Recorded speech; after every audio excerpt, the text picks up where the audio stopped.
مرحبا أهلا النوادي. الفاتحة إلى روح الحبيب عبد الرحمن بن محمد المشهور وصولي وفروعي وإلى حضرة النبي. الفاتحة.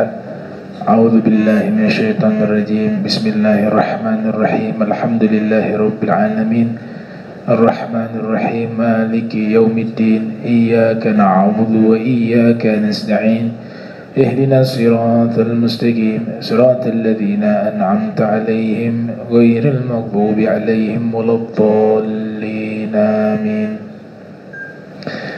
السلام عليكم ورحمة الله وبركاته. Waalaikumsalam warahmatullahi wabarakatuh. Alhamdulillahi rabbil alamin. Allahumma salli wa sallim ala sayyidina Muhammadin miftahi babi rahmatillah adada ma fi ilmillah. Salatan wa salaman daimain mutalazimain bidawai mulkillah wa ala alihi wa sahbihi wa man walah, amma ba'du. Subhanak la ilma lana illa ma 'allamtana innaka antal alimul hakim. Rabbi israh li sadri wa yassir li amri wahlul 'uqdatan min lisani yafqahu qawli wasadid lisani wahdi qalbi bihaqqi sayyidina Muhammadin sallallahu alaihi wa alihi wa barak wasallam. Ya man huwa fi 'uluwihi kain, ya man huwa fi fi'li hamid, ya man huwa fi majdihi matin. Allahumma akrimna binuril fahmi wa akhrijna min zulumatil wahmi warzuqna fahman nabiyyin wa hifdal mursalin wa ilhama malaikatil muqarrabin. Rabbana zidna ilman wa fahma wa akla ya akramul akramin bihaqqi sayyidina Muhammadin khatamil anbiya'i wal mursalin ya rahmanir rahim. Wa sallallahu ala sayyidina Muhammadin wa ala alihi wa sahbihi wa barak wa sallam. Alhamdulillahi rabbil alamin. Walal musannifu rahimahullah wa radiyallahu ta'ala anhu wa ardah wa nafa'ana bihi wa bi ulumihi wa amadana bi asrarihi wa a'adana min barakatihi fi darain. Radiyallahu ankum. Bismillahirrahmanirrahim. Alhamdulillahil hadi ila rasyadi wa sallallahu ala sayyidina Muhammadin al-mursali ila kafatil ibadi wa ala alihi wa ashabihi wa atba'ihi ila yaumi at-tanadi wa ba'dah. Fahadhihi hadiyatun likulli man wuffiqa laha fima yajibu 'alal insani ilmuhu wa ta'limuhu. Alhamdulillah, puji syukur kehadirat Allah, salawat salam senantiasa tercurahkan kepada junjungan mulia Nabi tercinta Nabi Yuna Muhammad sallallahu alaihi wa alihi wasallam beserta seluruh keluarga beliau, sahabat beliau dan umat beliau. Alhamdulillah, pertemuan kali ini kita masuk ke pembahasan utama dari kitab yang insyaallah kita akan baca hingga khatam, berjudul An-Nubzah atau Al-Hadiyah. Kitab yang ditulis oleh Mufti Hadramaut di zaman tersebut, di zaman beliau, yaitu Al-Imam Al-Habib Abdurrahman Al-Masyhur, sahib kitab Bughyah.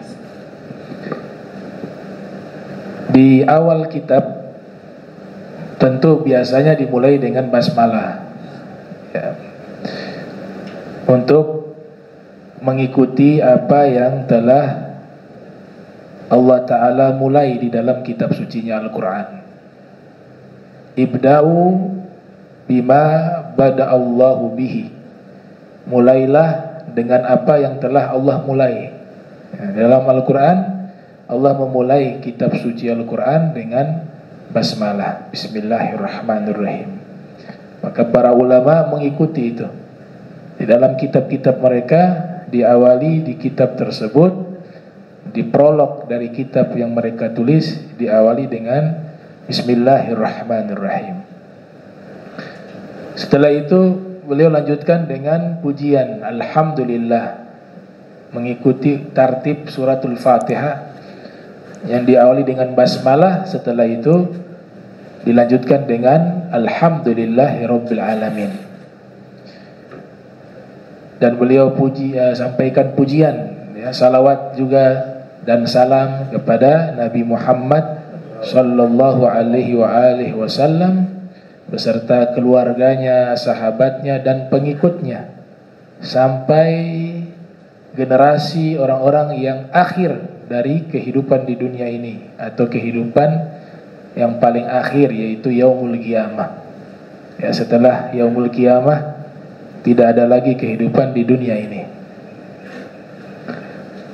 Ini disebut dengan istilah bara'atul istihlal. Ada istilah disebut bara'atul istihlal. Jadi bara'atul istihlal ini biasanya mukaddimah yang sudah mengandung makna isi kitab tersebut. Misalnya jika ada ulama yang ingin membahas tentang Al-Quran, maka di awal mukaddimahnya itu, kata pembukanya itu sudah mengisyaratkan tentang Al-Quran. Ya, misalnya dimulai dengan alhamdulillahilladzi anzalal qur'ana bilisanin arabiyyin mubin. Nah, ini kan di awal segala puji bagi Allah yang telah menurunkan Al-Quran dengan menggunakan bahasa Arab. Dari mukaddimah tersebut sudah kita bisa ambil satu kesimpulan bahwa setelah ini pembahasannya Al-Quran. Ya, karena di situ ada isyarat segala puji bagi Allah yang telah menurunkan Al-Quran menggunakan bahasa Arab. Contoh lainnya, ada ulama yang ingin menulis tentang masalah kisah-kisah para anbiya, kisah-kisah kaum solehin terdahulu. Nah, di bagian mukaddimah, pembuka awal kitab itu dimulai dengan isyarat-isyarat yang kesimpulannya ke arah sejarah orang-orang terdahulu. Misalnya alhamdulillah ala fadlihi wa ihsanih ja'ala fi qisasil awwalin ibratan liulil absar. Segala puji bagi Allah atas kebaikannya, karunia-Nya, dan Ia menjadikan kisah-kisah orang-orang terdahulu sebagai ibarat bagi orang-orang yang berakal. Nah, kata Allah menjadikan kisah-kisah orang-orang terdahulu itu isyarat bahwa isi kitab itu akan membahas tentang kisah-kisah orang-orang terdahulu, membahas tentang masalah sejarah atau biografi para anbiya maupun para aulia. Begitu juga kalau kita membaca mukaddimah di dalam kitab-kitab para ulama, jika mereka memulai dengan masalah hukum misalnya, alhamdulillahilladzi ja'ala al-ahkam asy-syar'iyyah. Ya, segala puji bagi Allah yang telah menjadikan hukum syariat. Nah, itu setelahnya itu kajiannya kajian fikih. Itu namanya apa?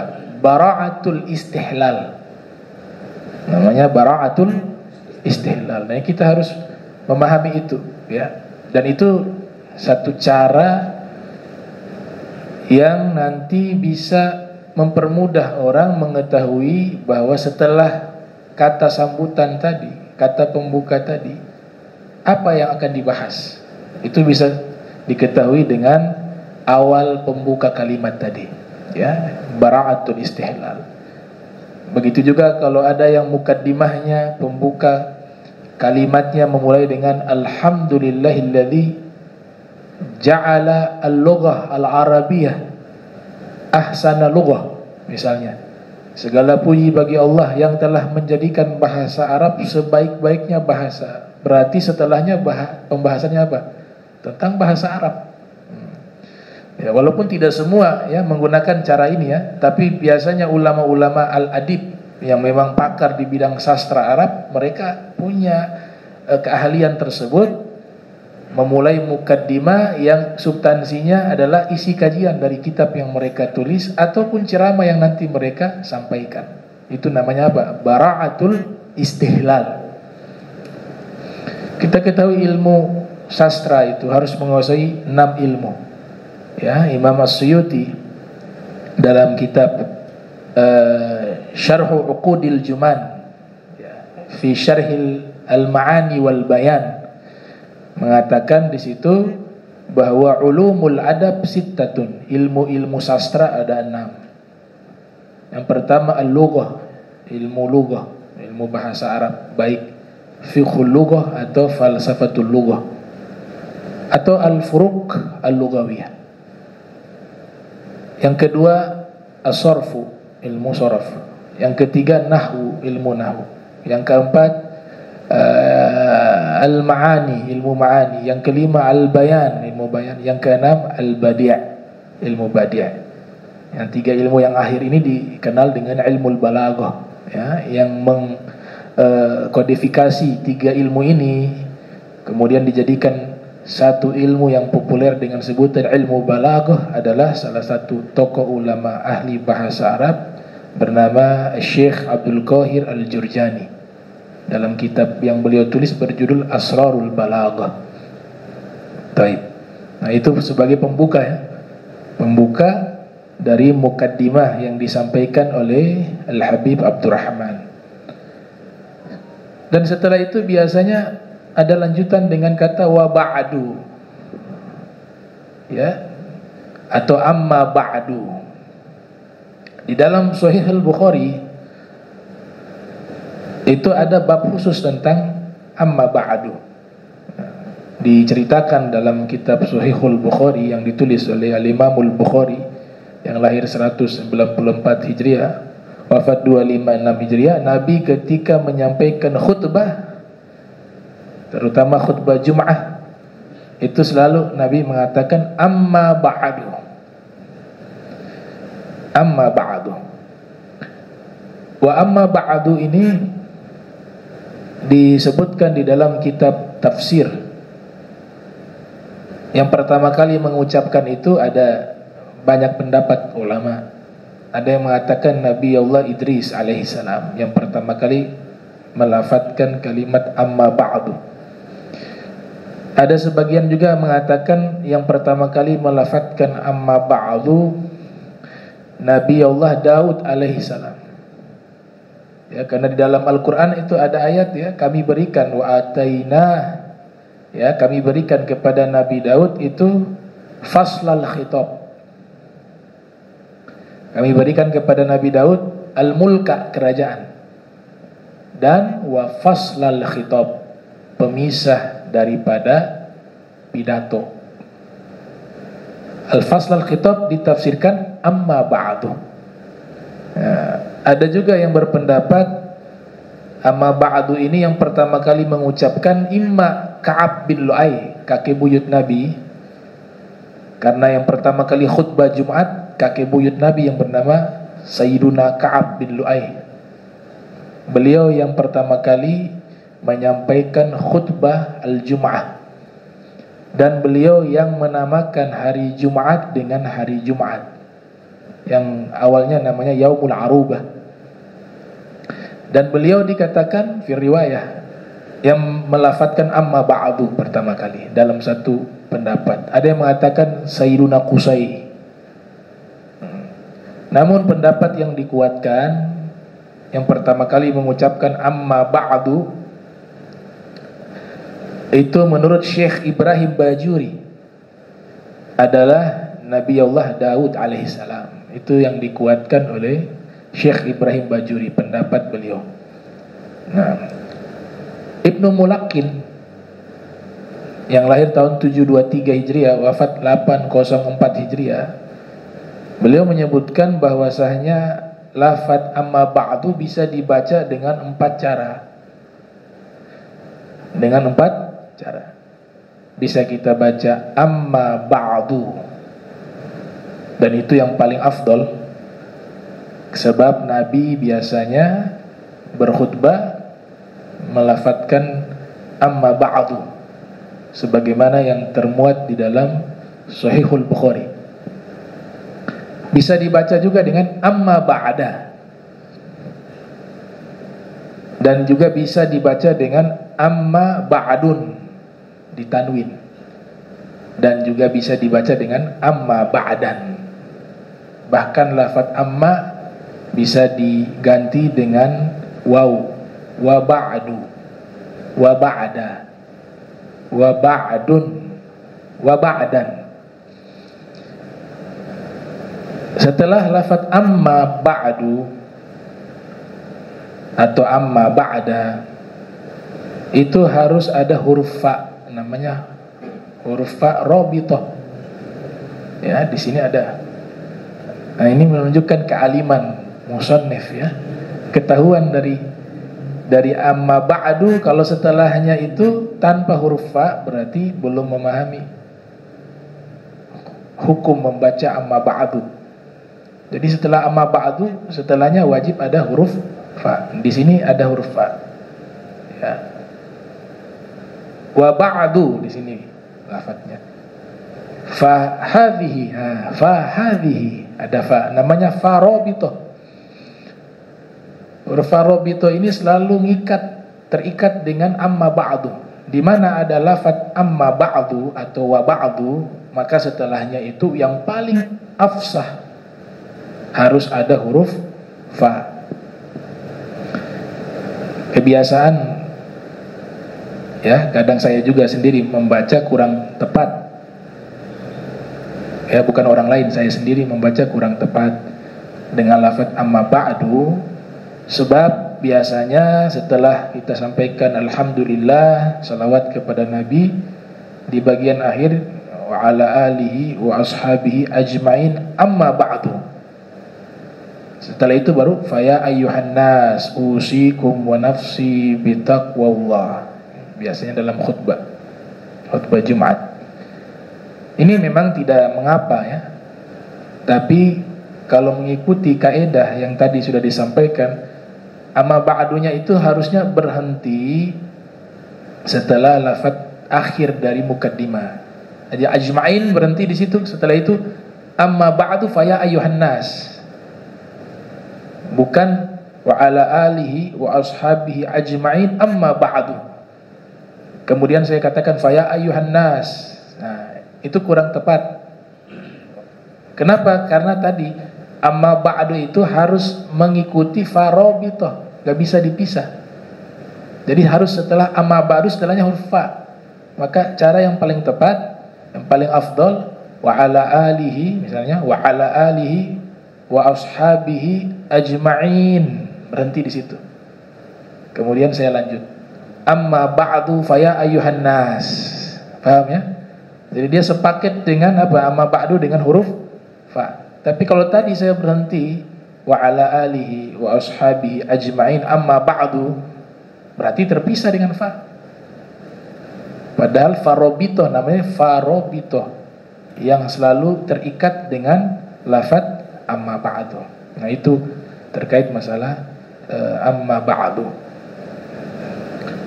Fahadhihi hadiyah. Kitab ini juga dinamakan kitab hadiah. Jadi hukum Allah ini adalah hadiah bagi kita ya, begitu juga sholat itu hadiah. Nabi menganggap sholat itu sebagai hiburan spiritual. Ya Bilal, aqimis sholat arihna biha. Wahai Bilal, ayo azan, qomat, hibur kami dengan sholat, kata Nabi Muhammad sallallahu alaihi wasallam. Hiburan, ibadah itu hiburan ya, sebagai hadiah. Kemudian hadiah yang terbesar yang Allah berikan kepada kita adalah hadiah diutusnya Nabi kepada kita. Hadiah terbesar yang Allah berikan kepada kita, kita dipilih menjadi umat Nabi Muhammad sallallahu alaihi wasallam. Kama qala al-Imam Abu Abbas Al-Mursi, beliau mengatakan al-anbiya'u li ummatihim atau li umamihim atiyah, wa nabiyuna Muhammad sallallahu alaihi wasallam li ummatihi hadiyah, wal farqu bainal atiyah wal hadiyah, li'anna al atiyah ya lil muhtajin wal hadiyah lil mahbubin. Ya, atau kama qala, beliau mengatakan perbedaan pemberian dan hadiah. Kalau pemberian diberikan kepada orang yang membutuhkan, sedangkan hadiah diberikan kepada orang yang dicintai. Alhamdulillah kita dipilih menjadi orang yang dicintai oleh Allah Subhanahu wa taala, dengan Allah memilih kita menjadi umat Nabi Muhammad sallallahu alaihi wasallam. Jadi bicara hadiah terbesar, Nabi Muhammad sallallahu alaihi wasallam. Gitu. Dan cinta kepada Nabi satu hal yang wajib. Ya, dalam hadis Sahih Bukhari dikatakan, "Salasun man kunna fihi wajada halawatal imani ay yakuna Allah wa rasuluhu ahabba ilaihi mimma siwahuma." Ada 3 hal jika ada dalam diri seseorang, maka pasti dia mendapatkan manisnya iman. Yang paling pertama, dia jadikan Allah dan Rasul lebih ia cintai melebihi segala sesuatu. Nah, ini sesuai dengan hadis yang disampaikan juga oleh Nabi kita Muhammad sallallahu alaihi wasallam, la yu'minu ahadukum hatta akuna ahabba ilaihi min waladihi wa walidihi wan nasi ajma'in. Tidak sempurna keimanan seseorang di antara kalian hingga aku dijadikan makhluk yang paling ia cintai melebihi anaknya, orang tuanya, dan seluruh manusia. Itu. Bahkan diperintahkan kita, dan Nabi korelasikan kesempurnaan iman kita itu tergantung juga cinta kita kepada sesama mukmin, sesama orang-orang beriman. La yu'minu ahadukum hatta yuhibba li akhihi ma yuhibbu li nafsihi. Tidak sempurna keimanan seorang di antara kalian hingga dia mencintai saudaranya sama seperti dia mencintai dirinya sendiri. Jadi dinul Islam dinul mahabbah. Ya, agama Islam agama cinta. Bahkan ada ulama mengatakan riba itu haram ya. Jadi kita ngasih pinjam 1 juta nanti ganti 1.500.000, haram. Namanya riba fadl. Yang lebih, ahallallahu al-bai'a wa harrama riba. Ya, Allah menghalalkan ya, wa ahallallahu al-bai'a wa harrama riba. Allah menghalalkan jual beli dan Allah mengharamkan riba. Tapi dalam perkara cinta riba halal. Itu. Mereka mengatakan yajuz ar-riba fil hub. Riba di dalam masalah cinta boleh. Faman a'taka hubban, siapa yang berikan pada kamu 1 cinta, ruddaha di'fain, kamu balas cintanya 2 kali lipat. Nah, itu dalam masalah mahabbah. Nah, kemudian beliau mengatakan hadiah likulli man wuffiqa laha. Ini adalah hadiah bagi setiap orang wuffiqa. Apa wuffiqa? Orang yang diberikan taufik. Apa arti taufik? Qudratu ta'atillah. Taufik artinya qudratu ta'atillah, kemampuan untuk taat kepada Allah. Itu Allah ciptakan. Jadi jangan kepedean kita bisa sholat, kita bisa baca Al-Quran, kita bisa hadir di majlis ilmu, kita bisa istiqomah. Bukan dari diri kita, tapi Allah yang ciptakan kita bisa melakukan itu. Pilihan, maka syukuri itu dan jaga nikmat itu. Ya. Ya. Qudratu ta'atillah, at-taufiq. Kalau diteliti dalam Al-Quran hanya 2 kali Allah sebutkan kata taufik. Ada yang mengatakan 1 kali. Saking mahal ya, sehingga disebutnya hanya sedikit. Maka ini adalah hadiah bagi setiap orang yang telah diberikan taufik baginya, bagi hadiah tersebut.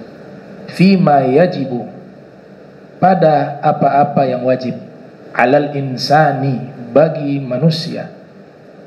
Ya, manusia disebut di sini manusia, tapi maknanya ini amum makhsus, lafadznya umum tapi maknanya khusus. Artinya yang disebut manusia tapi yang dikhususkan orang beriman, orang muslim, ya, orang non muslim nggak wajib ini. Ada yang mengatakan mereka kena hukum wajib, tapi kalau mereka ibadah belum sah karena harus masuk Islam. Artinya selama mereka tinggalkan kewajiban ini dicatat dosa, walaupun mereka itu belum menyatakan keislaman. Ada yang mengiaskan ke murtad. Tapi ada yang mengatakan enggak, al-insan ini adalah lafaz am, maknanya khusus, ya, amun maksus, umum manusia tapi yang dimaksudkan adalah orang-orang muslim. Nah, wajib bagi mereka ilmuhu wa ta'limuhu, yaitu mempelajari ilmu dan mengajarkannya. Wa ta'limuhu, jadi yang wajib bukan hanya belajar, mengajar juga wajib kalau yang punya ilmu, ya. Dan tidak semua ilmu wajib.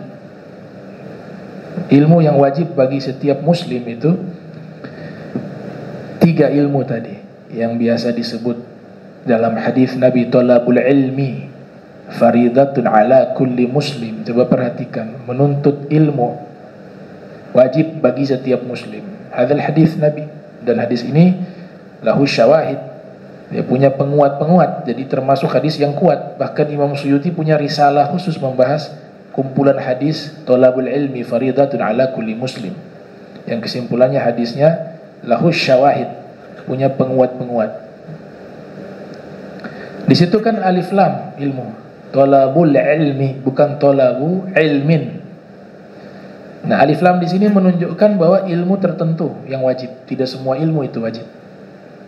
Maka para ulama, para cendekiawan muslim, mereka menyimpulkan yang dimaksud ini adalah ilmun daruri, ilmu yang memang dibutuhkan oleh kaum muslimin setiap waktunya atau di waktu yang tertentu. Maka mereka simpulkan dari hadis ini, yang dimaksud di sini ilmu yang wajib ini adalah 3 ilmu. Dan itu disimpulkan di dalam Nazam Zubat, ya, karya Ibnu Ruslan. Fa farduhu ilmu sifatil fardi ma ilmi ma yuhtajul muaddi min fardi dinillahi fid dawami katuhri was salati was siyami wal bai'i lil muhtaji lit tabayyu'i wa zahiril ahkami fis sana'i wa ilmu li qulubi wa ilmu li qulubi wa ilmu da'in lil qulubil mufsidi wa ilmu da'in lil qulubi mufsidi kal ujbi wal kibri wa da'il hasadi wa ma siwal hadha minal ilmi fardu kifayatin 'alal anami. Yang kesimpulannya ilmu yang wajib adalah ilmu akidah yang pertama, atau ilmu kalam, atau ilmu iman, ya, yang kajiannya membahas masalah apa? Masalah uluhiyah. Yang kedua masalah nubuwah, kenabian. Uluhiyah masalah ketuhanan, siapa yang kita sembah. Yang kedua nubuwah, tentang kenabian. Ada yang menambahkan yang ketiga ruhiyah, tentang masalah ruhiyah. Ruhiyah ini maknanya bahwa Allah Ta'ala sebagai pencipta tunggal segala sesuatu yang ada di alam semesta, termasuk malaikat, termasuk bangsa jin. Dan yang keempat yang dibahas sam'iyah.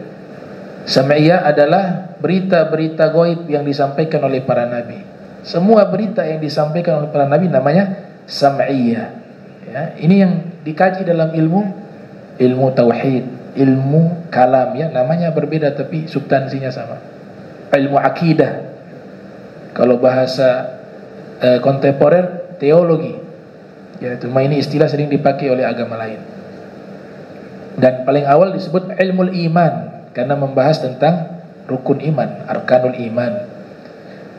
Ada pernyataan Imam Syafi'i, dan ini kita rutinkan untuk membacanya agar di hati kita tumbuh keyakinan yang kuat kepada Nabi Muhammad sallallahu alaihi wasallam. Ini diriwayatkan oleh Ibnu Qudamah, ya, Al-Imam Ibnu Qudamah Al-Maqdisi dalam kitab Lum'atul I'tiqad. Ya, Imam Syafi'i selalu mengatakan begini, ya. Amantu billah wa bima jaa 'anillah ala muradillah. Amantu bi Rasulillah wa bima jaa 'an Rasulillah ala muradi Rasulillah. Yang artinya aku beriman kepada Allah dan segala sesuatu berita yang datang dari Allah atas apa yang dimaksud oleh Allah. Aku beriman kepada Rasulullah dan segala berita yang dibawa dari Rasulullah atas keinginan Rasulullah. Itu ucapannya Imam Syafi'i. Nah, yang menarik di garis bawahi di bagian akhir tuh, ala muradillah, ala muradi Rasulillah. Kenapa ada kalimat saya beriman kepada Allah dan semua berita dari Allah, saya beriman kepada Rasulullah dan semua berita dari Rasulullah atas keinginan Allah, atas keinginan Rasulullah. Itu artinya yang dimaksudkan Allah ya, dan dimaksudkan Rasulullah. Artinya lafaz atau teks atau nas, ya, dalam bahasa yang lebih terhormat nas zamannya nusus. Itu kan terdiri Al-Quran dan As-Sunnah. Bisa saja kita beriman dengan nas tersebut, tapi pemahaman kita keliru, tidak sesuai apa yang dimaksud oleh Allah dan Rasul. Ya, dan itu banyak terjadi. Makanya kam min aibin qawlan sahiha wa afatahu minal fahmi saqimi. Dalam pepatah Arab mengatakan berapa banyak orang yang menyalahkan pendapat yang benar sebab pemahamannya yang keliru.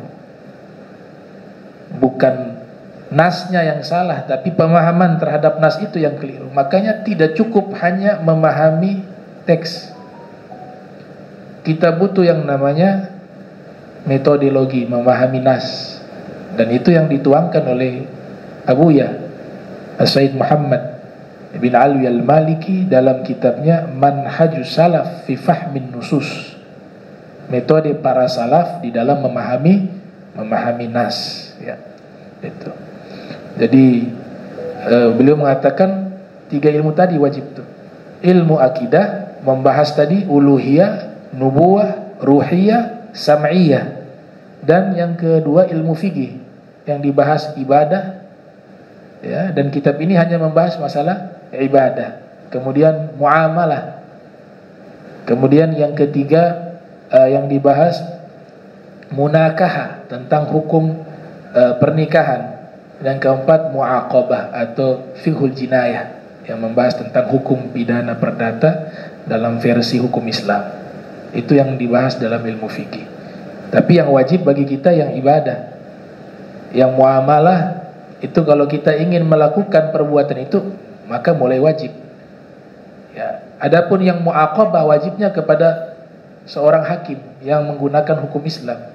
Wajib dia belajar menguasai fikih jinayah. Dan yang wajib yang ketiga adalah tasawuf. Tasawuf al-akhlaq. Ya. Ilmu liqulubil mufsidi. Ya. Ilmu yang membahas untuk hati yang sakit. Hati yang sakit. Ya, hati sakit. Di situ yang dimaksud sakit penyakit hati. Al-kibir, wal hasad, dan lain sebagainya. Nah, ilmu tasawuf al-akhlaq ini dia mengacu kepada 5 pembahasan utama yang dibahas dalam ilmu tasawuf al-akhlaq. Yang pertama safa'ul qalbi wa muhasabatu nafsi, yaitu mensucikan hati dan mengevaluasi diri. Itu yang pertama. Yang kedua ghusdu wajhillah, tujuannya dalam melakukan semua amal baik semata-mata karena Allah. Yang ketiga at-tamassuk bil faqri wal iftiqar, berpegang teguh dengan hidup yang zuhud dan bergantung hanya kepada Allah. Nah, dan yang keempat Nah, at-tajammul bil akhlaqil karimah, berhias dengan akhlak yang mulia. Taib. Ini disebut 5 pilar ya. Yang pertama tadi safaul qalbi wa muhasabatu nafsi. Nah, yang kedua tadi apa namanya? Al-qasdu ya, qasdu wajhillah. Yang ketiga at-tamassuk bil fakri wal iftiqar. Ya, berpegang teguh dengan hidup zuhud dan bergantung hanya kepada Allah Subhanahu wa taala. Ada yang keempat saya lupa itu apa. Ada 5 tuh. Ya, yang kelima itu at-tajammul bil akhlaqil karimah ya, berhias dengan akhlak yang mulia. Ada 1 saya lupa tuh, ada 5 kajian ilmu tasawuf, 5 pilar. Nah, nanti pertemuan berikut saya coba cari lagi itu. Ya, ada 5 dia. Nah, at-tajammul. Nah, ini 3 ilmu ini yang disebut ilmu yang wajib. Wajib mempelajarinya dan wajib mengajarkannya. Kemudian lanjutannya arkanul Islam. Pertemuan berikut nanti kita bahas arkanul Islam, arkanul iman, arkanul ihsan, dan arkanul din, rukun-rukun agama. Nah,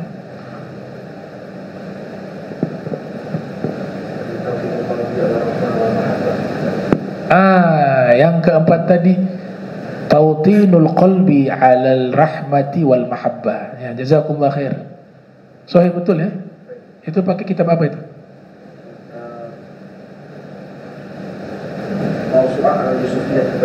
Nah, hakada.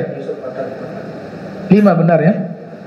Yang pertama tadi safaul qalbi wa muhasabatu nafsi, sebenarnya wa muhasabatu nafsi, mensucikan hati dan mengevaluasi diri. Yang kedua tadi qasdu wajhillah, bertujuan hanya kepada Allah dalam semua amal yang kita lakukan, amal baik dan amal-amal yang kita tinggalkan sesuatu juga karena Allah, begitu. Bukan hanya melakukan, meninggalkan sesuatu juga harus karena Allah. Yang ketiga at-tamassuk bil faqri wal iftiqar, ya, berpegang teguh dengan hidup zuhud dan bergantung atau butuh kepada Allah Subhanahu wa taala. Yang keempat tadi tautinul qalbi ala rahmati wal mahabbati, mengokohkan hati untuk dipenuhi dengan rasa sayang dan cinta.